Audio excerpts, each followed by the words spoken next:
Well, the celebrations continue on Oahu this weekend to honor America's World War II veterans. There's a parade in Waikiki on Saturday for the surviving members of the 100th Battalion, 442nd Regimental Combat Team, and the Military Intelligence Service. Now, last month, the veterans were honored for their service with the Congressional Gold Medal. More than 400 veterans were eligible for the award, but only 60 were able to go to Washington, D.C. for this ceremony. So yesterday, they were honored right here in Hawaii.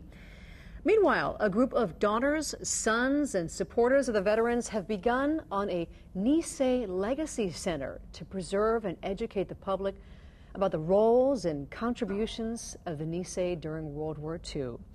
And joining us now to talk more about the center, Wes Deguchi, and also former State Senator Norman Sakamoto. And Wes, let's start with you first. You also brought some things to show us.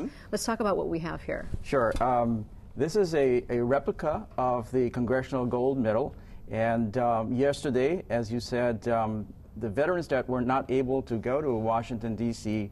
received their medal at the ceremony yesterday. There were about 450 that received this replica. And it's a symbol of the nation's highest civilian award. We, the sons and daughters, see it also as a sign or a symbol for us that we need to continue the legacy. This brings together all three major Nisei World War II units, the 100, the 442, and the MIS. And the Nisei Legacy Center is all about that, is bringing together the three organizations, plus here in Hawaii, the 1399th Combat Engineering Group. So much history here, and obviously, Wes, you have such a strong connection because your father was part of the 442nd. We're also joined by former State Senator Norman Sakamoto, and your father also was part of the 442nd, so this is something very close to your heart, too. Yes, certainly. My father was part of the 442nd Regimental Combat Team, and he was part of the Field Artillery, the 522.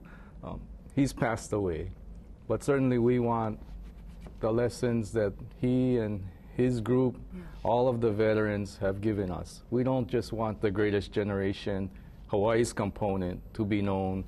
Well, there's Pearl Harbor Museum. If you go to Washington, D.C., there's Holocaust Museum. But a lot of the good things that these men and their team shared are not about that.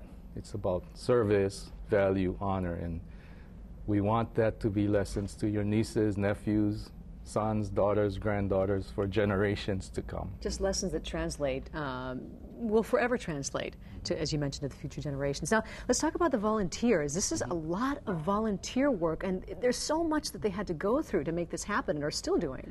Yes. The sons and daughters, there are sons and daughters that represent the three units, the sons and daughters have been around for a long time, and our primary role in the past has been to provide support to the veterans in events like yesterday, and to physical support. Our role now is changing. We, as the veterans, start to go to a better place, perhaps. We have to carry on their legacy, and we have to ensure that the story does not die, and that's what we're trying to do here, is to continue the story. And there are so many stories to tell, and that's why there is a Nisei Legacy Center that is happening. Thank you so much, the both of you, for joining us this morning. Plenty of activities going on throughout the rest of this weekend, too, yes. So everybody looking forward to that.